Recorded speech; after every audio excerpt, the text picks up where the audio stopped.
Everyone, मैं सुकृति चतुर्वेदी आपकी biology teacher विसूर classes में आपका बहुत बहुत स्वागत करती हूँ। मैं आपको आपकी मसल्स पढ़ा रही थी, आपके मस्कुलर टिश्यू पढ़ा रही थी, पेशीय ऊतक पढ़ा रही थी और मैंने आपको बताया था कल कि पेशीय ऊतक क्या होते हैं, इनका काम क्या होता है और ये कितने प्रकार के होते हैं। और मैंने उसको बताया था 3 प्रकार के होते हैं, रेखित, अरेखित और कार्डियक, है ना, यानी कि ऐच्छिक, अनैच्छिक और कार्डियक। तो मैंने कल आपको करवाई थी ऐच्छिक पेशियाँ, ऐसी पेशियाँ जो हमारी इच्छा के अनुसार काम करती हैं, यानी कि आपके हाथ की हो गई, पैर की मसल्स हो गई। आज मैं आपको करवाऊंगी बचे हुए 2 टाइप्स आपके, कार्डियक और अनैच्छिक पेशियाँ। तो ऐच्छिक से जब पता चल रहा था कि ऐच्छिक यानी कि जो हमारी इच्छा के अनुसार काम करती हैं, ऐच्छिक हो गई। अनैच्छिक क्या होती हैं? जो हमारी इच्छा के अनुसार काम नहीं करती हैं, जिन पर हमारी कोई भी वो नहीं होती है कि हाँ हम चाहेंगे तो करेंगे, नहीं चाहेंगे तो नहीं करेंगे।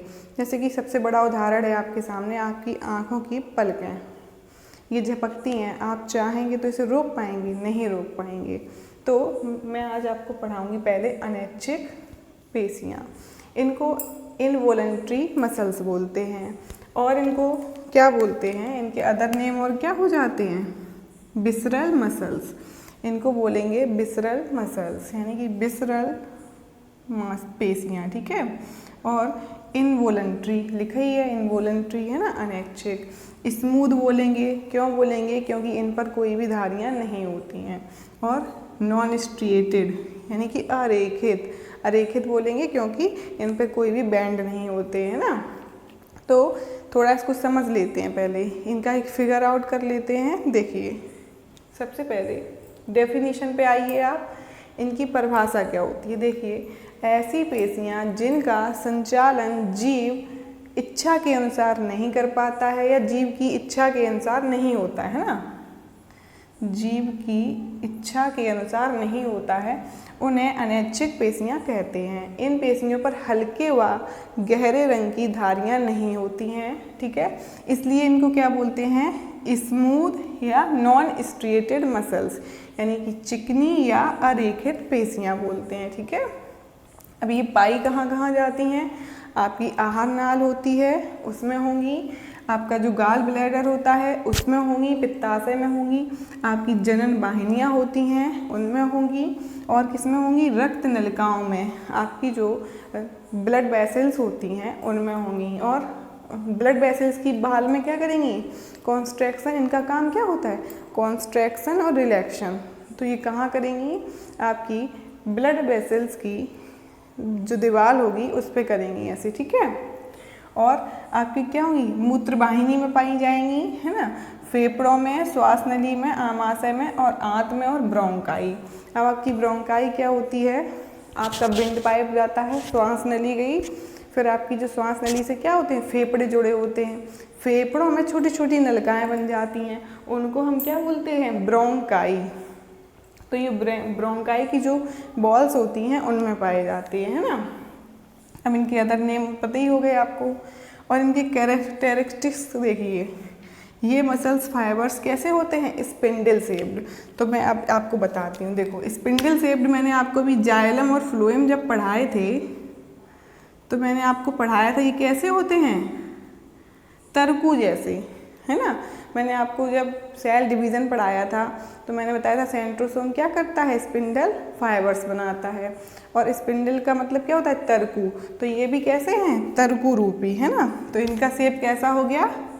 स्पिंडल, ठीक है। ये आपका हो गया न्यूक्लियस। अब देखिए, पहला पॉइंट क्लियर हो गया, muscles fibres are spindle shaped.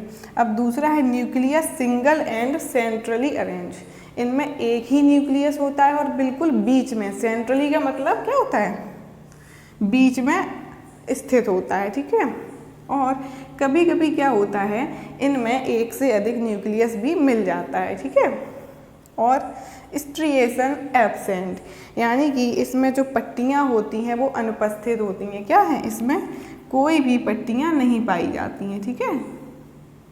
ये आपके क्या होंगे? मायोफाइब्रिल्स। क्या होंगे?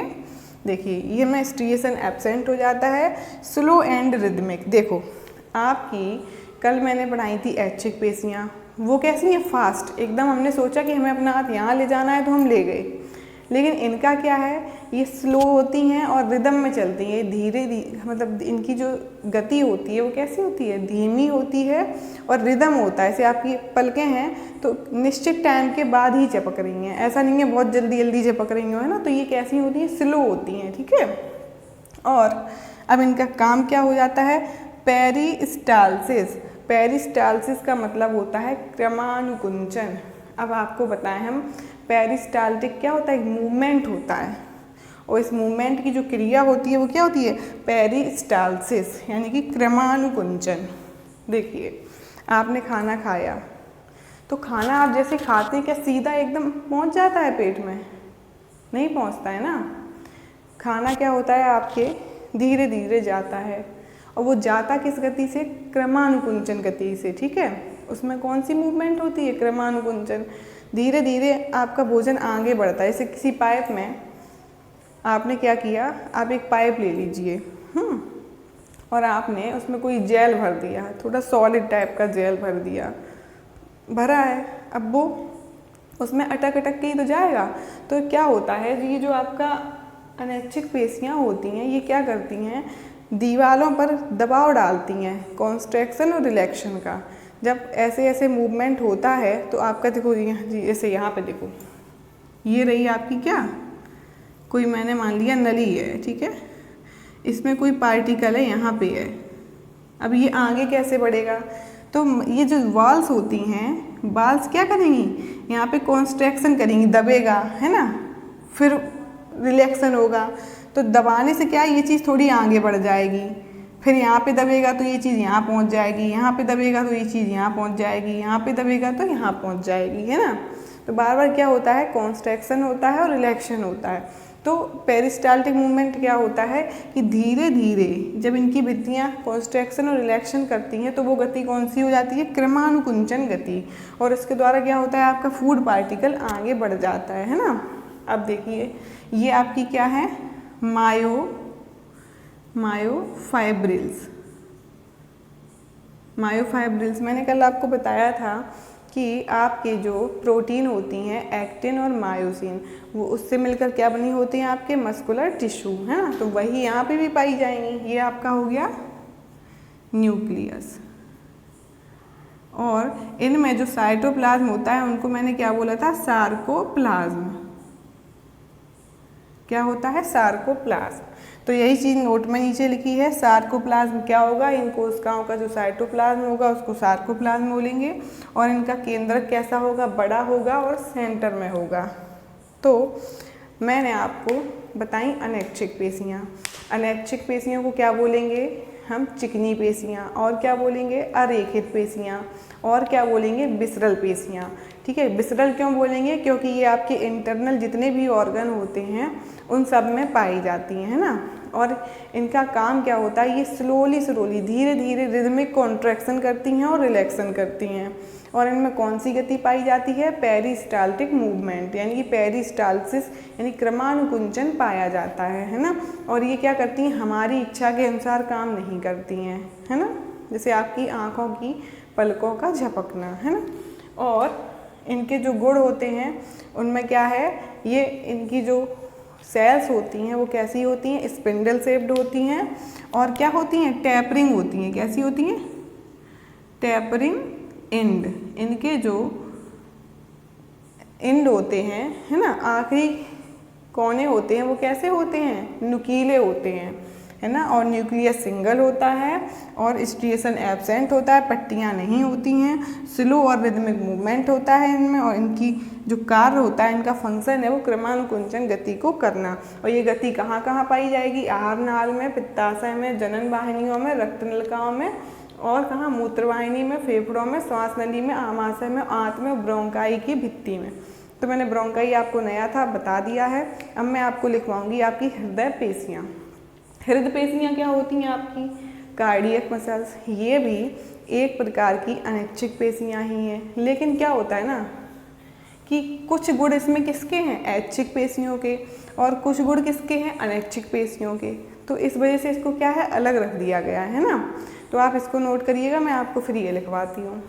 जैसा कि मैं आपको बता रही थी, आपकी दूसरी हो चुकी थी अनैच्छिक पेशियाँ, अब आती हैं आपकी क्या, हृदय पेशियाँ, कार्डियक मसल्स। कार्डियक का मतलब ही आप समझते हैं कि हृदय से होता है ना, तो बस ये वहीं पाई जाएंगी। तो इनकी डेफिनेशन होती है, हृदय पेशी ऊतक केवल हृदय की मांसल दीवारों में मिलता है ना। और ये कैसा होता है, ब्रांच्ड होता है, शाखा युक्त होता है, और प्राणी के जन्म से मृत्यु तक ये निरंतर क्रियाशील रहता है। आपका हार्ट है, जब तक आप जीवित हैं तब तक ही काम करता है, उसके बाद काम करना बंद कर देता है। तो ये वहीं पाई जाती हैं। इनके कैरेक्टरिस्टिक क्या हैं, इनकी गुण या विशेषताएं क्या हैं। नंबर 1, इनका गुण है कि ये कैसी होती हैं, सिलिंड्रिकल। कैसी होंगी, सिलिंड्रिकल। ये हो गई आपकी सिलिंड्रिकल, बेलनाकार। ये बेलनाकार हो गई आपकी। और ये कैसी होती हैं, ब्रांच्ड। मैंने आपकी इनमें क्या बना दी, एक शाखा बना दी, ठीक है। जो आपकी ऐच्छिक पेशियाँ थीं वो अनब्रांच्ड थी, अशाखित थी, और वो थी बेलनाकार ही, ठीक है ना। लेकिन ये कैसी होती हैं, सिलिंड्रिकल होती हैं, बेलनाकार होती हैं, बेलनाकार। ये आपकी बेलनाकार होंगी। और कैसी होंगी, शाखित। इनका गुण क्या है कि ये शाखित होती हैं और एक केंद्र की, कैसी, एक केंद्र की, यूनि न्यूक्लिएज। यानी इनमें भी क्या होता है, एक ही केंद्रक होता है, ये हो गया आपका। लेकिन कभी कभी क्या होता है, इनमें 2 केंद्रक भी या एक से ज़्यादा केंद्रक भी हो सकते हैं, ठीक है। और स्ट्रिएशन प्रेजेंट, इनमें जो धारियाँ होती हैं हल्के, मैंने बताया था हल्के और गहरे रंग की धारियाँ, तो लिख लीजिएगा धारियाँ उपस्थित। तो आपकी हृदय पेशियाँ होती हैं, इनमें क्या होती हैं, धारियाँ पाई जाती हैं। ये हो गई आपकी धारियाँ। और इसको साइटोप्लाज्म को क्या बोलेंगे, सार्कोप्लाज्म, सार्कोप्लाज्म। अब आते हैं इनका फंक्शन, ये काम क्या करती हैं। आपको पता है कि आपका हृदय क्या करता है, ब्लड को पंप करता है ना, ब्लड की पंपिंग करता है। और क्या करता है, शरीर के सभी अंगों तक आपके ब्लड को यानी कि रुधिर को, रक्त को पहुंचाता है। तो ये उसमें क्या करती हैं, मदद, help in blood pumping and distribution blood to body. ये आपके शरीर तक रुधिर को शरीर के सभी अंगों तक पहुंचाने में मदद करती हैं। और क्या करती हैं, कॉन्स्ट्रैक्शन एंड रिलैक्सन ऑफ हार्ट वाल। हृदय की दीवारों पर एक स्लो रिदमिक एक क्या करती हैं, कॉन्स्ट्रैक्शन, संकुचन करती हैं और प्रसार करती हैं, है ना। ये इनका काम होता है। तो ये क्या है आपका, न्यूक्लियस है, न्यूक्लियस हो गया। तो मैंने आपको बताया कि हृदय पेशियाँ क्या होती हैं। जो पेशियाँ आपके हृदय में पाई जाती हैं वो हृदय पेशियाँ कहलाती हैं, और ये जन्म से लेकर मृत्यु तक निरंतर क्रियाशील होती हैं। इनमें न्यूक्लियस एक होगा, कभी कभी एक से ज़्यादा भी होता है। ये शाखित होती हैं और इनमें क्या होता है, पट्टियाँ पाई जाती हैं। अब मैं आपको कार्डियक में और क्या, वॉलंटरी में, इनवॉलंटरी में, यानी कि ऐच्छिक पेशियों में, अनैच्छिक पेशियों में और हृदय पेशियों में अंतर लिखवा दूंगी। अंतर आपका क्या है, जो इसके कैरेक्टरिस्टिक हैं उन्हीं के अंतर हैं, आप इसको नोट कीजिए। तो मैंने अभी आपको बताई हैं आपकी अनैच्छिक पेशियाँ और हृदय पेशियाँ। अब आते हैं आपकी तीनों पेशियाँ कंप्लीट हो गई हैं, है ना, आपका मस्कुलर टिश्यू कंप्लीट हो चुका है। तो अब इनमें अंतर देख लेते हैं, और कल मैं आपका नर्वस टिश्यू पढ़ाऊँगी, उसके बाद आपका ये चैप्टर क्लोज हो जाएगा, है ना। तो आते हैं ऐच्छिक पेशियाँ, अनैच्छिक पेशियाँ और हृदय पेशियाँ। अब इनमें अंतर देख लेते हैं। अंतर आपके वही हैं, देखिए इसमें क्या होता है, ऐच्छिक पेशियों में क्या होती हैं, धारियाँ पाई जाती हैं। क्या, धारियाँ उपस्थित। क्या होता है, इनमें धारियाँ उपस्थित होती हैं, है ना। डार्क बैंड और लाइट बैंड थे, मैंने आपको बताया था। इनमें क्या होते हैं, अनुपस्थित। आपने को मैंने अभी पढ़ाया था कि इन्हें चिकनी पेशियाँ क्यों कहते हैं, अरेखित पेशियाँ क्यों कहते हैं, अनैच्छिक पेशियों को, क्योंकि इनमें क्या होती हैं, धारियाँ अनुपस्थित होती हैं। अब आते हैं हृदय पेशियाँ। मैंने अभी बताया है आपको कि हृदय पेशियों में धारियाँ उपस्थित होती हैं। ठीक है। दूसरा आते हैं, ये ऐच्छिक होती हैं। कैसी? ऐच्छिक यानी आपकी इच्छा के अनुसार काम करती हैं। ये कैसी होती हैं? अनैच्छिक, ये आपकी इच्छा के अनुसार कार्य नहीं करती हैं। अब आते हैं ये भी कैसी होती हैं? अनैच्छिक होती हैं।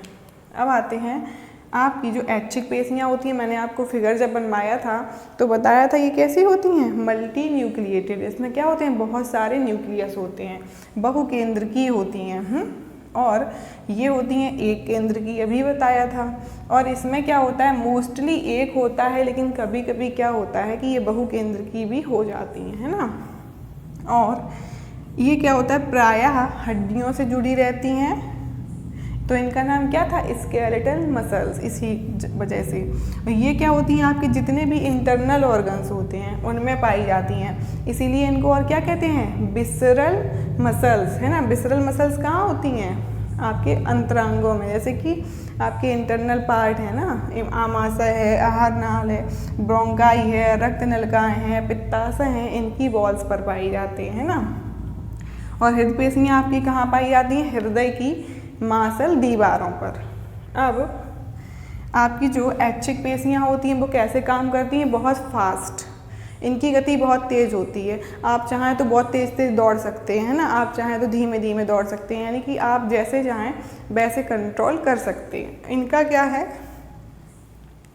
ये धीमी होती हैं। कैसी होती है? धीमी, और एक रिदमिक होती हैं। ऐसे कि आपकी पलक झपक रही है तो उतने ही टाइम बाद मोस्टली झपकेगी, एक रिदम है उसका, है ना। और ये है आपकी, ये भी स्लो होती हैं। अब रिदम का मतलब क्या? आपके आहार नाल में, आपकी आहार नाल आपसे ये नहीं कहती, आपकी आंत आपसे ये नहीं कहती कि आज तुम बहुत खा लो, मैं जल्दी जल्दी इसको डाइजेस्ट कर दूंगी, नहीं ना। उसकी एक मैकेनिज़्म है, आप खाएंगे, जितना टाइम उसको लगेगा वो इसकी धीरे धीरे एक प्रोसेस चलती है, एक रिदमिक प्रोसेस चलती है। उसमें अपना कोई भी रोल नहीं होता है, अपनी इच्छा नहीं होती है कि हम चाहेंगे तो खाना जल्दी पच जाएगा, हम चाहेंगे तो खाना जल्दी नहीं पचेगा, ऐसा कुछ नहीं है ना। तो ये कौन सी होती हैं? आपकी हाथ और पैर की मसल्स। ये आपकी इनमें पाई जाती हैं और ये आपकी हृदय में। और इनका काम क्या होता है? भाई इनका काम क्या होता है? मूवमेंट ही करवाना होता है। इनका जो आपकी मसल्स होती हैं, कौन से टिश्यू? आपके पेशी ऊतक होते हैं, इनका काम ही होता है क्या है? मूवमेंट करवाना। अब अलग अलग जगह पे अलग अलग टाइप का मूवमेंट, हाथ पैर से अलग टाइप का मूवमेंट होगा, है ना। मैंने बताया था क्या होगा? एक मूवमेंट होगा, एक क्या होगा? लोकोमोशन होगा, है ना। दो टाइप का होता है। तो इसमें क्या था? पेरिस्टाल्टिस यानी क्रमानुकुंचन गति होगी। इसमें कौन सी गति होगी? क्रमानुकुंचन गति। और इसमें क्या होगा? ये आपका ब्लड को पंप करने में और शरीर के अन्य भागों तक ब्लड को पहुंचाने में मदद करती है। और एक चीज़ और थी इसमें, आप लिख लीजिएगा, एक पॉइंट और है, ये आपकी कैसी होती हैं? अशाखित। कैसी होती हैं? अशाखित। अशाखित होती हैं, यानी कि अनब्रांच्ड होती हैं। और ये भी आपकी कैसी होती हैं? अशाखित। अशाखित होती हैं, ये भी अनब्रांच्ड होती हैं। और इनकी क्या थी? ये तर्करूपी थी, है ना। ये बेलनाकार थी। और ये आपकी कैसी हैं? ये भी बेलनाकार हैं, लेकिन ये कैसी हैं? शाखित हैं, ब्रांच्ड हैं। लिख दीजिएगा इसमें भी पॉइंट, शाखित यानी कि ब्रांच्ड। और कैसी थी? बेलनाकार, बेलनाकार, है ना। ये कैसी थी? अशाखित यानी कि अनब्रांच्ड थी। और कैसी थी? स्पिंडल शेप्ड, स्पिंडल के आकार की, तर्करूपी, है ना। स्पिंडल को क्या बोलेंगे? तर्करूपी, ठीक है। और ये कैसी थी? अनब्रांच्ड थी। और कैसी थी? बेलनाकार। ये भी आपकी बेलनाकार थी, ठीक है। और इनमें आपका क्या था? एक बड़ा सा न्यूक्लियस प्रेजेंट था। इनमें आपके नॉर्मल न्यूक्लियस होते हैं और इनके जो साइटोप्लाज्म होते हैं उनको सार्कोप्लाज्म बोलते हैं। और ये किससे मिलकर बनी होती हैं? मसल सेल से और मसल्स फाइबर से। और इनमें कौन कौन सी प्रोटीन होती हैं जिनको हम कॉन्ट्रैक्टाइल प्रोटीन बोलते हैं, है ना। संकुचन प्रोटीन बोलते हैं, जिसके कारण क्या होती है, गति होती है। वो होती हैं आपकी एक्टिन और मायोसिन। तो आज आपका मसल्स ख़त्म हो रही हैं, है ना, आपकी जो मस्कुलर टिश्यू थे वो ख़त्म हो चुके हैं। कल मैं आपको नर्वस टिश्यू यानी तंत्र का ऊतक करवाऊंगी। आपके एनिमल टिश्यू में 4 ही ऊतक थे, एपिथेलियल टिश्यू, कनेक्टिव टिश्यू और मस्कुलर टिश्यू और नर्वस टिश्यू। तो मैं एपिथेलियल आपको करवा चुकी हूँ, कनेक्टिव टिश्यू आपको करवा चुकी हूँ और मस्कुलर टिश्यू भी आपके कंप्लीट हो गए हैं। कल मैं आपको नर्वस टिश्यू पढ़ाऊँगी और फिर आपका ये चैप्टर क्लोज हो जाएगा।